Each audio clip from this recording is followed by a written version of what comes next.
Ramatiz Atanagildo, a vida humana e o espírito imortal.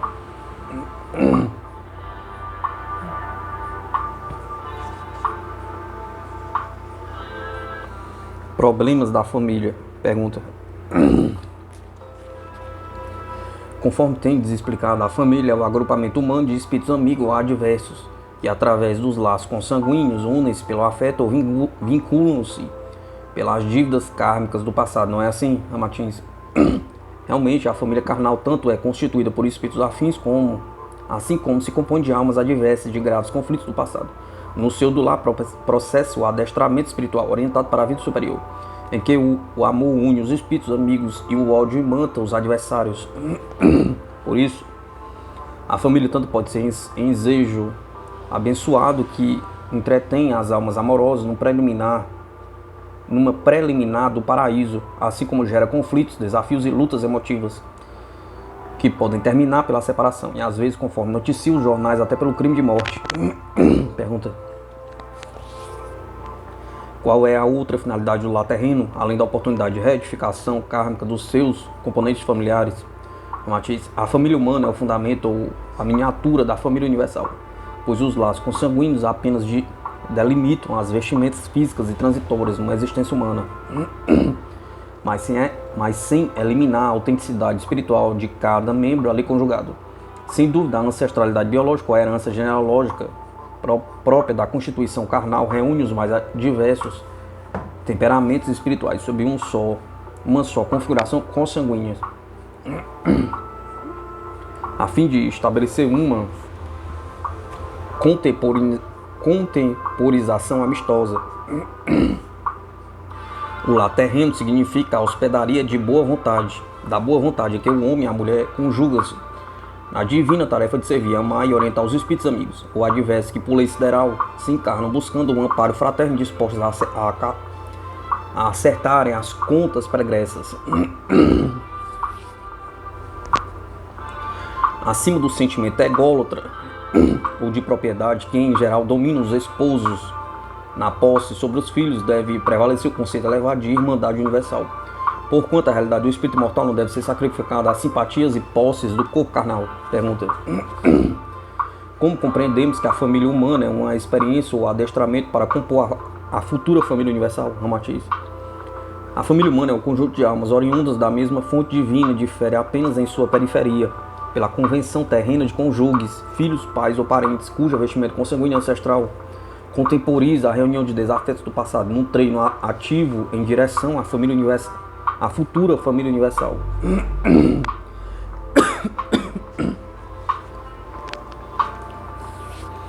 Os corpos carnais não passam de escafandros transitórios que proporcionam aos espíritos encarnados o recurso de desempenharem as suas atividades na vida humana, enquanto desenvolvem os sentimentos fraternos e avivam as demais virtudes latentes no âmago da alma. Os interesses egocêntricos, as ideias artísticas, preferências políticas, tendências científicas, ambições sociais ou entretenimentos religiosos são os desejos que proporcionam às almas a melhoria de sua graduação espiritual. As dissidências tão comuns nos seios das famílias terrenas resultam na diferença de idade espiritual entre os seus componentes, em que os mais primários produzem aflições, sofrimentos e prejuízos aos mais evoluídos em face do mesmo vínculo kármico do passado. Mas no decorrer das sucessivas existências no mundo físico, os espíritos diversificados pelos mais opostos temperamentos aprimoram-se e amenizam seus conflitos pregressos através dos sofrimentos e serviços recíprocos até alcançar a compreensão espiritual definitiva. Lentamente, os velhos adversários aproximam-se, atraídos pelos laços da parentela humana, e louvavelmente fazem as pazes e confraternizam-se para a aventura em comum, embora a diferença de interesse, o choque de ambições e a cobiça pelo melhor possam atiçar velhos ódios e frustrações do pretérito. A vida comum no seio da família ameniza os desentendimentos e os estigmas entre os espíritos fadados à mesma angelitude. É certo que os mais embrutecidos e escravos das paixões animais chegam a sacrificar o companheiro consanguíneo nas competições dos valores do mundo físico, pois no subjetivismo da alma pressente a presença do algoz ou desafeto de outrora, Em consequência, a pilhagem, a belicosidade, a avareza ainda são consequências dessa feroz competição humana, em que litigiam os espíritos na trajetória da vida física, entre os acertos louváveis e equívocos censuráveis.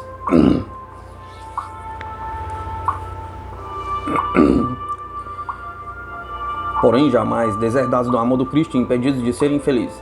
Assim prossegue a safra de vítimas e algozes que retornam em sucessivas existências vinculadas à mesma roupagem carnal, consanguíneo para a organização das famílias humanas, no sentido de extinguir a personalidade humana e separatista do homem, ciumento, egoísta e impiedoso escravo dos instintos animais, através do exercício efetivo do lar, na troca de favores e incentivos e iniciativas dos membros da família. A individualidade espiritual vai externando os seus valores eternos de feição moral.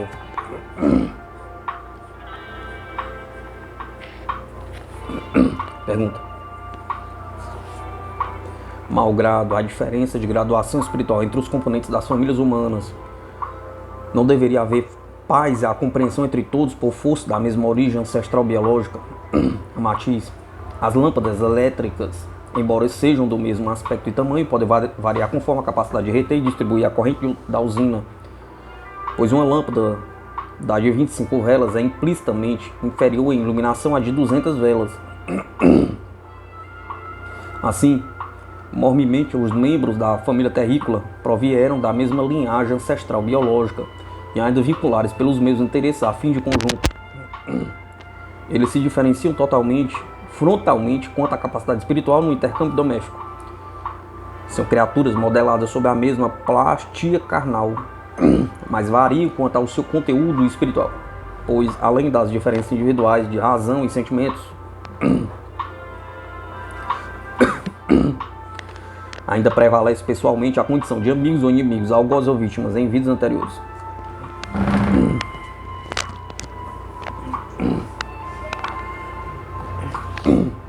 A família, na sua convenção carnal, reúne espíritos adversários imantados pelo ódio ou amigos unidos pelo amor do pretérito. Uns vibram pela vingança ainda latente no amargo do seu psiquismo intolerante. Outros vivem os estímulos amorosos e fraternos de longa amizade, no desdobramento da vivência no lar, desde as etapas de criança, moço, homem, maduro e velho. Os espíritos ali encarnados conflitam-se sobre os desejos e ambições pessoais. E a tempestade humana só ameniza quando alguém renuncia ou pelo conhecimento superior, exemplificado pela tolerância fraterna. Daí as cenas trágicas e algo comuns entre os próprios componentes carnais das famílias terrenas, acontecimentos desairosos que são mais frequentes nos lares primários, onde o ódio e a frustração gravados na memória perispiritual do passado estouram com tal violência e desamor que se transformam em acontecimentos lastimáveis. Por isso, a família humana significa a trégua de lutas odiosas entre os espíritos adversos desde várias vidas anteriores. O veículo consanguíneo é um recurso capaz de amenizar o entrechoque de espíritos faltosos e que se atenua por força de sobrevivência carnal, sob o mesmo ascendente biológico. Evidentemente, são raros os lares terrícolas que apresentam uma atmosfera agradável e proveitosa, servindo como louváveis educandários frequentados por almas diligentes, corteses e de boa vontade. Aqui o chefe de família conserva a fisionomia amargurada e traz para o lar os problemas aflitivos do seu trabalho profano. Ali a esposa deblatera sob visível irritação quanto às suas frustrações na competição tola social da moda, ditada pelos costureiros excêntricos. Acolá os filhos preguiçosos preocupam os progenitores, acusando os professores de parcialidade. As moças confrangem pelas decepções amorosas, na obstinação de se unirem a criaturas delinquentes, irresponsáveis ou marginais. Os problemas avultam no seio da família, e o parente que negaceia quanto ao pagamento da dívida avalizada pelo cunhado, é o moço ou a moça sofisticados do ambiente social que se antipatizam pela vivência caseira e modesta do lar. A esposa lastima-se lacrimosa pelo toalete pobre e fora de moda ou pela falta de joias. Os conflitos e as insatisfações domésticas ainda aumentam sob o reinado despótico dos netos, espécie de reizinho sem coroa, cuja ditadura ridícula no ambiente da família ainda é apoiada pelo excessivo sentimentalismo dos avós. Em geral, a mesa doméstica das refeições é a arena onde se debate os problemas nefrálgicos, tolos ou trágicos da família. Lembra a pequena praça de guerra em que os adversários espirituais do passado despejam toda a inconveniência do mundo na hora dessa sagrada de alimentação. Altera-se o metabolismo digestivo nos choques psicossomáticos dos membros da família que mastigam porções de alimentos sob mútuos desaforos ou queixas lamentosas. Em consequência, proliferam as doenças enquadradas na terminologia médica das úlceras, choques anafiláticos, perturbações hepáticas, deficiências pancreáticas, vesículas esclerosadas, palpitações cardíacas, colites e espasmos intestinais. Infelizmente, isso é comum porque o lar terreno ainda é o abrigo de algozes e vítimas, amigos e inimigos do passado, ali convocados sobre a mesma indumentária carnal, a fim de acertar as dívidas do pretérito. Os membros da família terrena ignoram a sua responsabilidade espiritual do passado e por esse motivo sacrificam a função educativa e contemporizada do lar. Intolerantes, vingativos, impiedosos, discutem pelas coisas mais fúteis e degladiam-se. Esposas e esposos pela supremacia doméstica. Os jovens convictos de sua sabedoria jamais aceitam o conselho experimentado dos velhos. E o conflito dinamiza-se ainda mais em face dos arraigados pontos de vista pessoais dos membros da mesma família. Pergunta.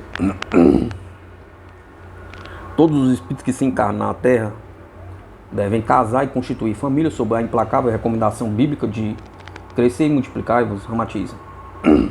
A recomendação bíblica do crescer e multiplicar-vos é no sentido de que as criaturas gerarem o maior número de corpos carnais, a fim de solucionar-se o mais breve possível o problema de bilhões de espíritos necessitados de urgentes encarnações e liquidar suas dívidas pregressas. O renascimento físico é um desejo de reabilitação espiritual no trato com os fenômenos e acontecimentos da vida material. E por esse motivo, quanto mais corpos gerados, mais breve a redenção das almas aflitas e erráticas do além-túmulo.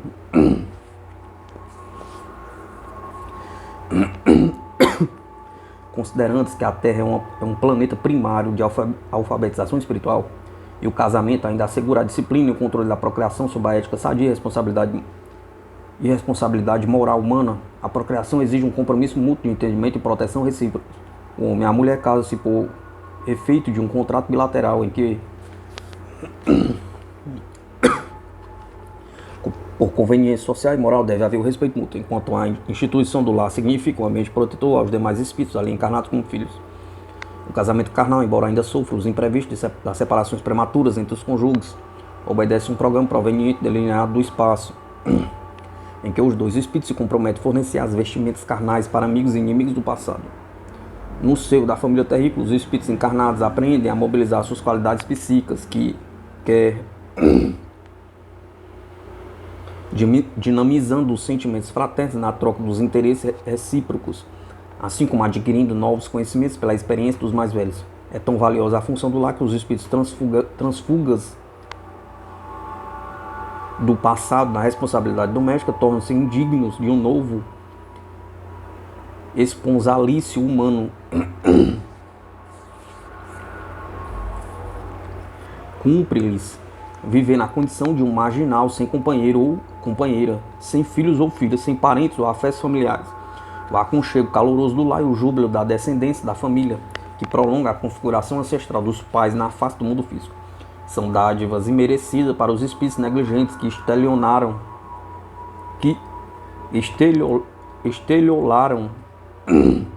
no passado os valores inestimáveis da vida em família. O homem que desprezou a sua companheira honrada ou a mulher que traiu seu companheiro digno só merecem a existência desconfortável e vazia de afetos, ainda agravados pela imitação kármica a espíritos de quilate inferior, que os ajudarão a sentir a gravidade de sua defecção do passado. É de velho provérbio que quem despreza o melhor sempre colhe o pior. E quando a compaixão divina permite a tais espíritos comporem o agrupamento da família, jamais eles usufruem de paz e harmonia tão desejadas, porque esse conjunto familiar ainda é de graduação espiritual inferior. Assim como o ácido limpa as vidraças e a lixa dá polimento à madeira bruta, os espíritos primários também terminam lixando as arestas dos espíritos mais astutos, a que se imantam pela lei do karma. Pergunta: quais são os acontecimentos que podem interferir e até impedir a união conjugal de dois espíritos programados no espaço antes da reencarnação de ambos? Matias: o espírito consciente e responsável sabe qual é o limite que pode exercer o seu livre-arbítrio sem causar prejuízo ao próximo. Ele pode trair o seu compromisso matrimonial previamente combinado no espaço para a convivência com outro espírito, deixando-se fascinar por uma paixão indomável por outra mulher que não figurava no seu programa kármico, mas enquadrado sob o fatalismo da lei do karma, alhures, ele há de indenizar centil por centil todos os prejuízos e males ocasionados na fuga do seu compromisso atado no céu. A sua dívida é acrescida dos juros da correção sideral e há de indenizar a sua vítima pelo tempo perdido que ela terá de desempenhar na rota de sua felicidade. Mas em face da instabilidade própria do mundo físico, também pode surgir imprevisto contrariando a vontade do espírito no cumprimento de certo programa matrimonial assumido antes do renascimento físico. As moléstias, mutilações, os acidentes, a ausência compulsória por delitos e até a interferência despótica dos progenitores do outro cônjuge pode contribuir para essa responsabilidade e impedir o enlace matrimonial previsto. Pergunta: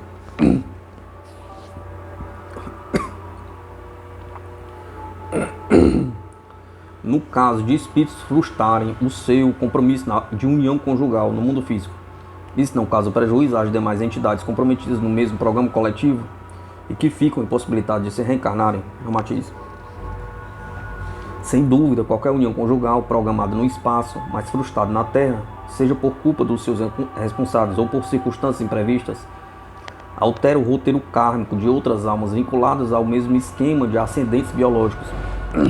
O esponsalício terreno, malgrado os terrícolas considerarem um acontecimento comum, ainda é fruto de prévia combinação no espaço. Significa um ensejo em que dois espíritos aceitam a condição recíproca de esposo e esposa para viverem no mesmo lar, a fim de acertarem os débitos pregressos e gerarem corpos para outras almas. Pergunta: mas qual é a compensação para os espíritos prejudicados quando os responsáveis pelo seu nascimento físico frustram o seu compromisso conjugal aceito espontaneamente no espaço? Matias: mesmo as esferas espirituais junto à Terra e cujos moradores são desencarnados, ainda não há perfeição, mas eles se defrontam com muitas incógnitas do universo. Os programas combinados no espaço às vezes sofrem interferências inesperadas e até inexplicáveis.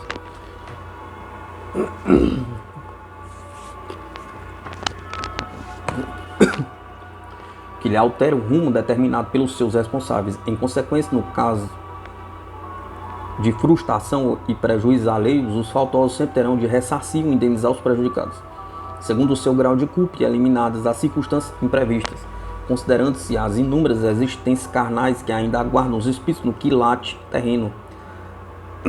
Há tempo suficiente para todos acertarem suas contas pretéritas, sem que se perca uma só ovelha no aprisco do Senhor. E como não há afilhadíssimo ou privilégios divinos, cada um colhe segundo a sua obra.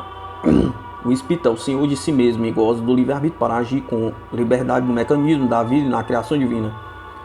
Mas será tolhido e corrigido assim que dos seus atos decorrerem prejuízos ao próximo. Pergunta: qual é a compensação proporcionada pela justiça divina aos prejudicados quando certo casal terreno deixa de cumprir na vida física o seu compromisso conjugal assumido no espaço? Matias: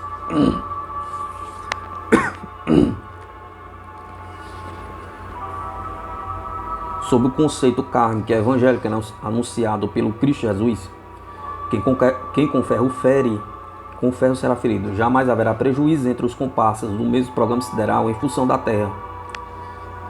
Assim, os espíritos prejudicados com a fuga do compromisso assumido pelos culpados de sua frustração há de indenizar-se a alhures e devidamente compensados os prejuízos recebidos.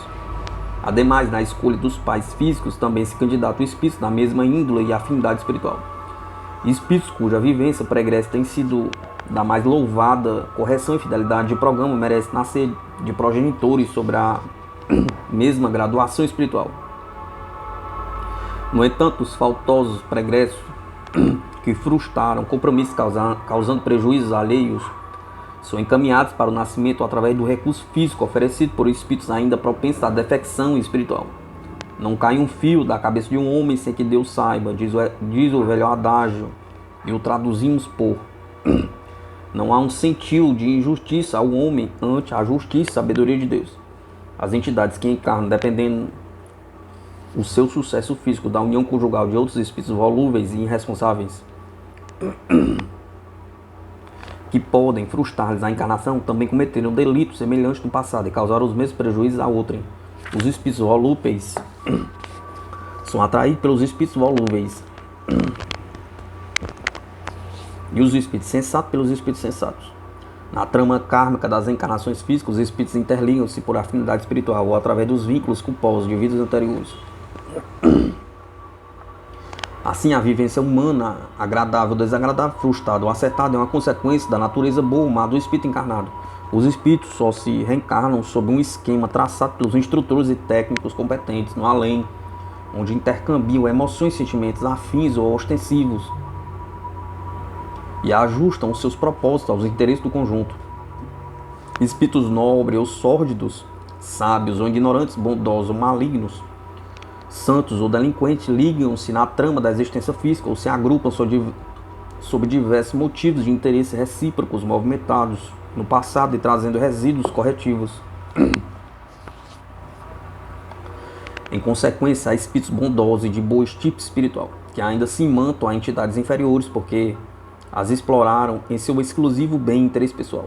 Embora tenham galgado mais alguns degraus na escadaria espiritual, terão de liquidar quaisquer saldos de contas devedores do pretérito, ajudando os próprios comparsas a mais breve acesso para a frequência superior.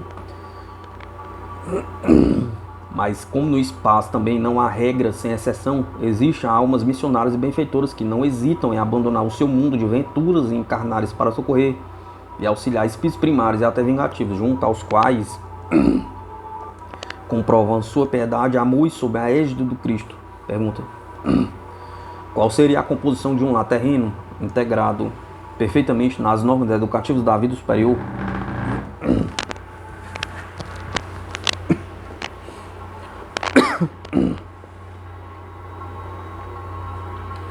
O Matiz: quando os esposos compreendem o objetivo real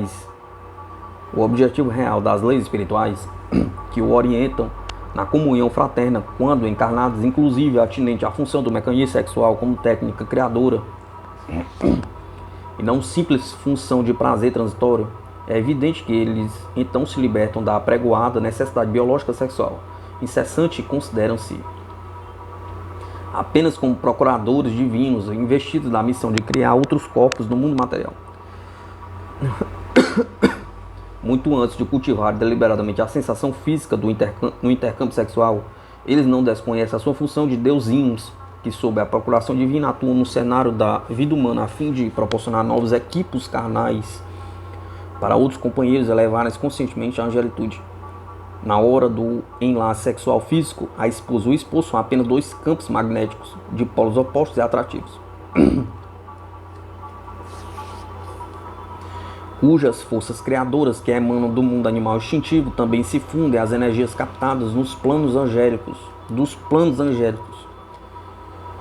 e estimulantes da acesse espiritual humana.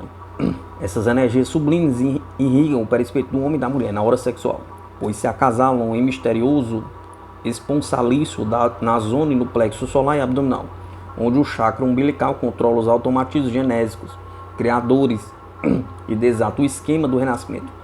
Nesse encontro, o Criador, todos os demais chakras ou centros de forças etéricos distribuídos à periferia do duplo etérico revitalizam-se entre si pelo fluxo energético que desce do mundo psíquico e impregna qualitativamente o mundo instintivo da carne.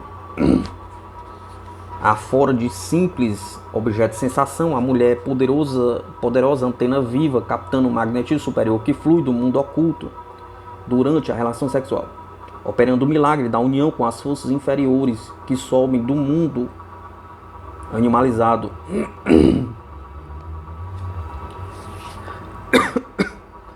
O desconhecimento desse acontecimento energético durante um intercâmbio genésico transforma o homem num incessante procurador do gozo ou prazer exclusivamente físico, ignorando que, acima de tudo, o ato sexual é uma atividade com a finalidade precípua de escutar na carne humana a configuração de outro ser credenciado pelos mesmos direitos de vivência e proteção.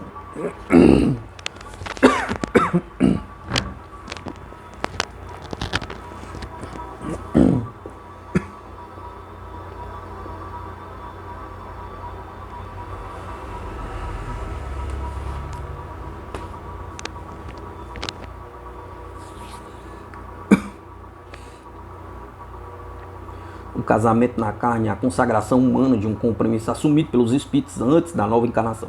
Além de proporcionar a recuperação espiritual de ambos, também atende à função de criar mais corpos que servirão para outros espíritos aflitos resgatarem as suas dívidas pretéritas. Além da diferenciação biológica hereditária da vestimenta carnal, as características diferentes de sexo esposo e esposa, modeladas na forma terrena, tão somente encobrem a realidade de espíritos irmãos oriundos da mesma fonte divina. Em consequência, além do convênio conjugal transitório da carne, deve predominar a qualidade de missão de centelha espiritual, que é o endosso superior da relação sexual. Pergunta.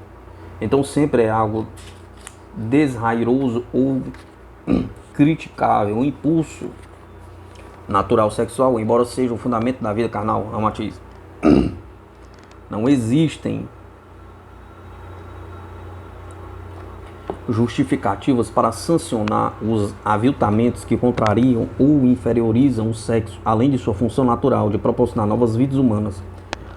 O processo e a sinalética sexual não são intrinsecamente afrontosos, nem mesmo deve ser responsável por todas as fraquezas e concepção de orgulho de honra medieval. O imperativo sexual não é fenômeno limitado exclusivamente às funções fisiológicas ou procriativas na configuração humana, nem exclusivamente sensação erótica e voluptuosa, de que alguns abusam até a alucinação. O sexo, malgrado distinguir na estrutura do corpo físico a característica masculina ou feminina, é apenas sinalética provisória em cada encarnação, assinalando a espécie de experiência que compete ao espírito encarnado. Sob o esquema espiritual, o sexo masculino identifica a alma que se encontra em operação de comando e mais ativa, enquanto o sexo feminino indica a entidade em submissão, a mais passiva, na sua atuação carnal.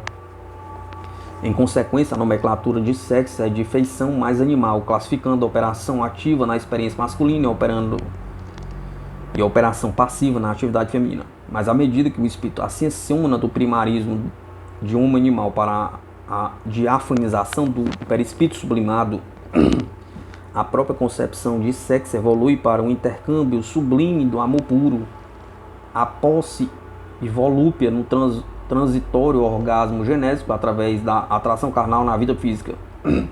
Mas no amago desse ato exercita-se no seu processo de afinidade espiritual, que imanta os seres na vida angélica. Pergunta.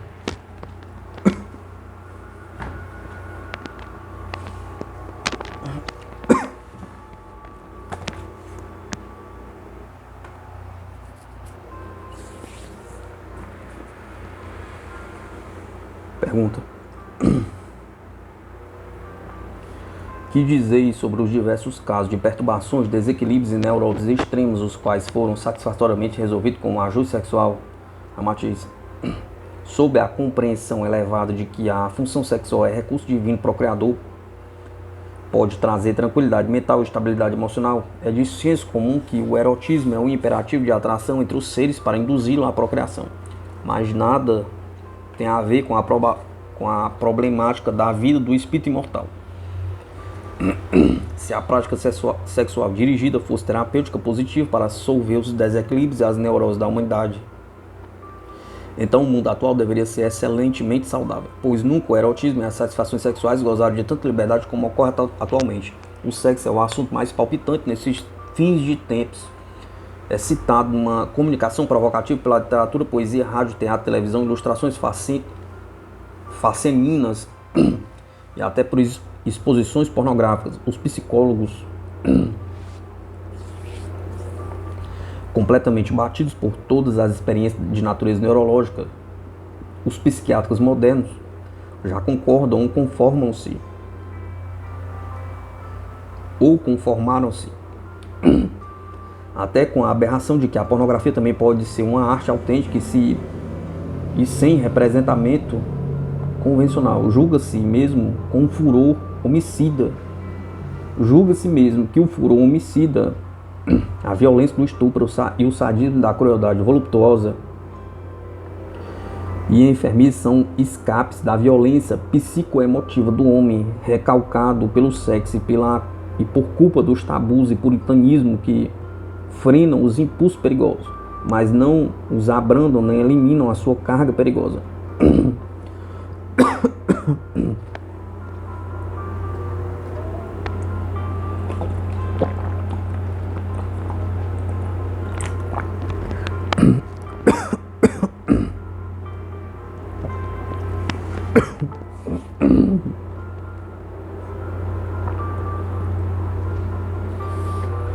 Indubitavelmente, essa descarga sexual e erótica tão vultuosa na atualidade deveria trazer alívio à tensão perigosa humana e ter resolvido grande parte do problema milenário da violência, do crime e da infelicidade humana.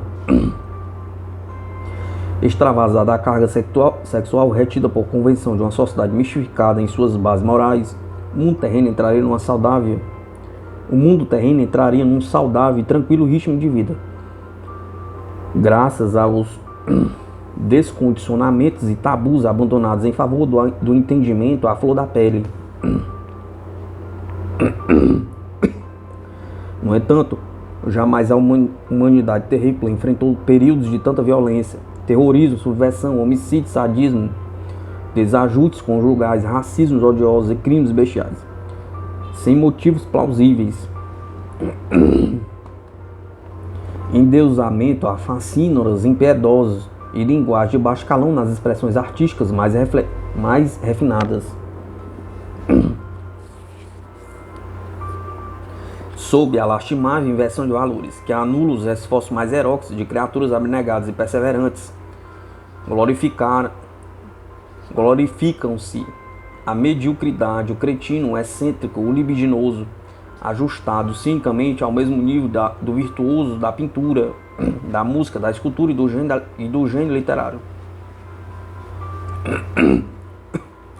Evidentemente, a súbita evasão sexual do instinto animal represado pelos conceitos morais das sociedades civilizadas jamais poderão solver os problemas complexos e milenários do espírito imortal, o qual já se encarna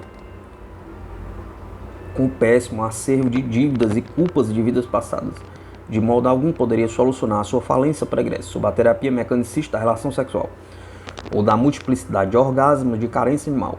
Porém, o que é do espírito, só pelo espírito poderá ser curado. Já dizia Paulo de Tarso. E a terapêutica mais indicada nesse caso ainda é um medicamento fornecido pelo divino Jesus através do seu infalível evangelho. É fácil de comprovar que os homens sábios ou santificados absorvidos por empreendimentos de natureza espiritual superior tornam-se apáticos e até inibidos sexualmente, elevando-se acima das necessidades sexuais animais. Eles criam uma segunda natureza em comum.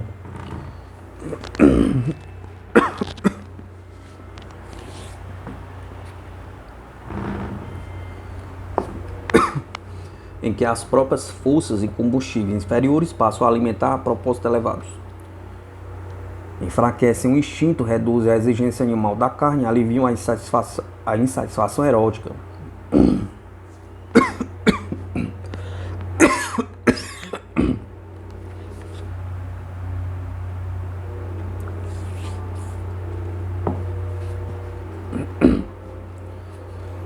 angústia sexual, que é responsável pela multiplicidade de aspectos patológicos, neuróticos e emotivos e emotivamente enfermiços, também não logra soluções mediante comprimidos, injeções ou tisanas de qualquer espécie.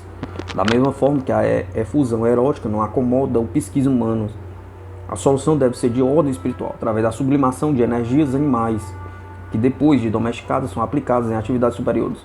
O mesmo fluido sexual que alimenta as relações genésicas e o processo procriativo no campo físico, quando represado e depois sublimado para a condição espiritual superior, desencadeia poderoso energismo que então supre os gastos mais avançados na mente. Os antigos iniciados aprendiam a controlar e distribuir o fluido sexual de modo a vitalizar poderosamente o cérebro, atuando habilmente através dos chakras ou centros de força etéricos, da contraparte física conhecida por duplo etérico. Sob tal processo oculto, mais de resultados positivos, eles alcançavam a condição de homens incomuns e depositários de poderes extraterrenos, conhecimentos que jamais transpunham o silêncio augusto dos templos iniciáticos, pois eram proibidos no mundo profano dominado pelo mais estúpido dos fanatismos religiosos. A pergunta: existe alguma correlação de fenômenos insólitos entre o esposo e a esposa durante o tempo de gravidez, conforme asseguram a tradição e as lendas dos acontecimentos semelhantes entre os civícolas? Matiz: após o espírito reduzir no mundo espiritual o seu perispírito até atingir a forma fetal e depois ajustar-se ao ventre materno para o preenchimento físico, ele também socorre-se das energias do campo magnético perispiritual do progenitor carnal, a fim de facilitar o processo reencarnatório. Os clarividentes podem explicar que durante os 9 meses da gestação, tanto o espírito encarnante como seus progenitores carnais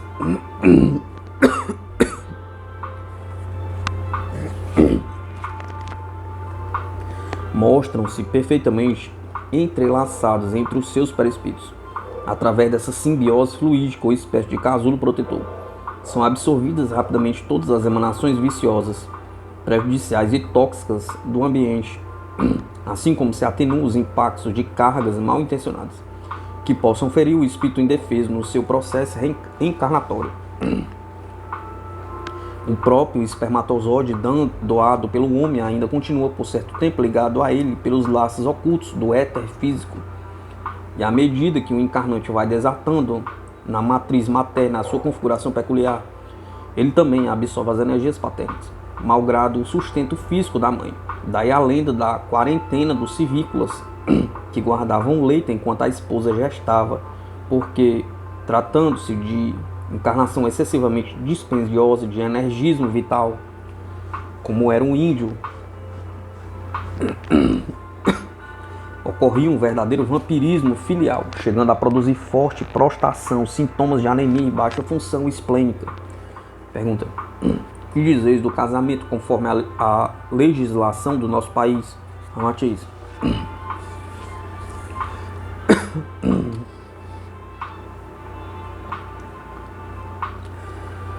como as leis de um povo evoluem conforme a modificação dos costumes, o desenvolvimento cultural e a melhor compreensão psicológica da vida, é evidente que o casamento no Brasil ainda rege-se por uma lei que melhor espelha o temperamento, os hábitos, os preconceitos, a concepção social e moral dos brasileiros.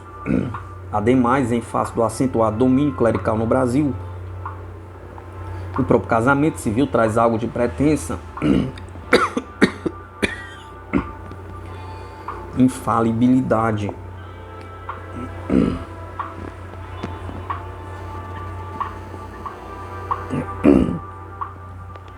Do casamento religioso católico, religião que é fundamental na formação característica dos preconceitos da família brasileira. Assim, repeticiamente, os preconceitos do casamento religioso governam o metabolismo do casamento civil, criando contrastes flagrantes que o tornam mais que o torna uma instituição algo infantil e um tanto superada pelos países de cultura mais avançada. Pergunta: apoiais o divórcio entre a humanidade terrena? Matiz: sem dúvida, a instituição do divórcio deve variar conforme a idiosincrasia de um povo para outro, inclusive mesmo quanto ao temperamento latino, eslavo, asiático, germano ou africano. O divórcio, na realidade, é uma breve corrigenda para atenuar ou amenizar situações que podem desencambar para tragédias ou resultados ainda mais graves, quando o ódio, a competição ou o ciúme enfermiço domina num lar entre os cônjuges.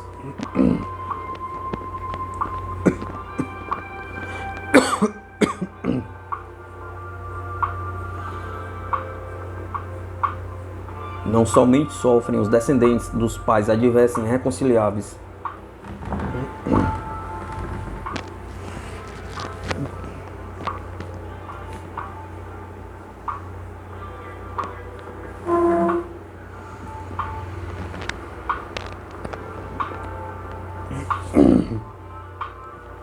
Assim como graças ao mau psiquismo, que é alimentado pela virulência fluídica dos bombardeios de espírito para espírito. Tal qual o gongo na luta esportiva, o divórcio soa na hora quase trágica do conflito conjugal e alivia a tensão, dando liberdade a cada um dos litigantes para tentar outro casamento mais esperançoso e baseado na experiência anterior. É possível que, sob um clima de maior tranquilidade,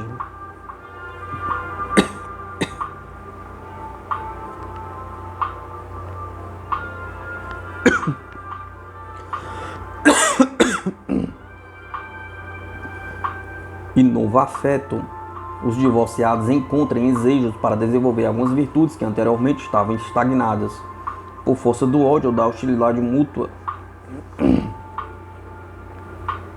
Pergunta: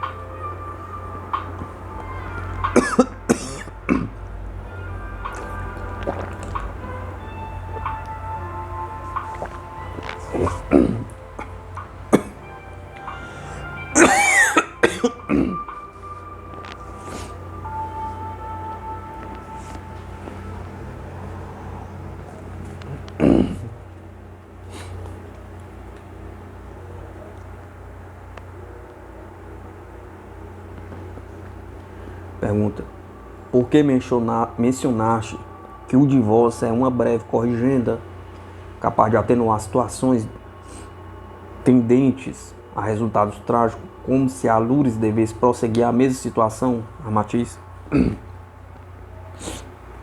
insistimos em dizer que ninguém suborna ou mistifica a lei do karma, processo criado por Deus a fim de reconciliar inimigos e ajustar dívidas pretéritas. Os desentendimentos e os conflitos tão comuns entre os esposos no mundo terreno provam perfeitamente que eles ainda são espíritos adversos do passado. E através da escola espiritual do mundo terreno buscam acertar-se sob o amor do Cristo. Submissos à lei do karma, ambos os espíritos adversos são atraídos pela fascinação da vestimenta carnal exterior, paixão que os atira um nos braços do outro, embora ainda ignorar a animosidade que os separa desde vidas anteriores. No entanto, a conveniência cotidiana faz emergir os defeitos recíprocos e os ressentimentos pregressos, e pouco a pouco identificam-se como velhos adversários, surgindo os antagonismos tão peculiares na maioria das famílias terrenas. Detrás dos traços de carne e ossos que os atraiu e ligou-os pela força da carne moça, excitante, então se pressentem como almas adversas. E quando a impossibilidade da vivência em comum atinge um ponto crítico, cujas hostilidades são incontroláveis, então só resta uma solução desesperada: a separação, o desquite ou o divórcio. Em consequência, o divórcio é um recurso sensato e lógico entre os povos socialmente evoluídos, porque oficializa o direito de as criaturas frustradas na sua primeira experiência conjugal construírem um novo lar e tentar novamente o culto do amor e da paz sob nova condição doméstica. No entanto, frisamos que o divórcio é uma breve corrigenda, porque, embora se desatem as algemas do casamento na terra, os espíritos culposos ou adversos continuam ligados karmicamente no céu, malgrado serem divorciados sob as leis do mundo material. Eles regressarão à terra para novos casamentos e conveniência nos lares humanos, até que o amor e a paz substituam o ódio e a guerra. As algemas kármicas não podem ser rompidas por violência, através de recursos drásticos, como o divórcio carnal, mas desatam pela gentileza recíproca dos espíritos litigantes. Assim, o divórcio é apenas uma breve corrigenda, porque as almas em conflito, antes de apagarem todo o ódio e hostilidades recíprocas, retornarão em existências futuras algemadas a tantos casamentos quantos forem necessários para lograrem a anistia espiritual. O divórcio contemporiza a belicosidade conjugal, jamais soluciona os problemas espirituais, cuja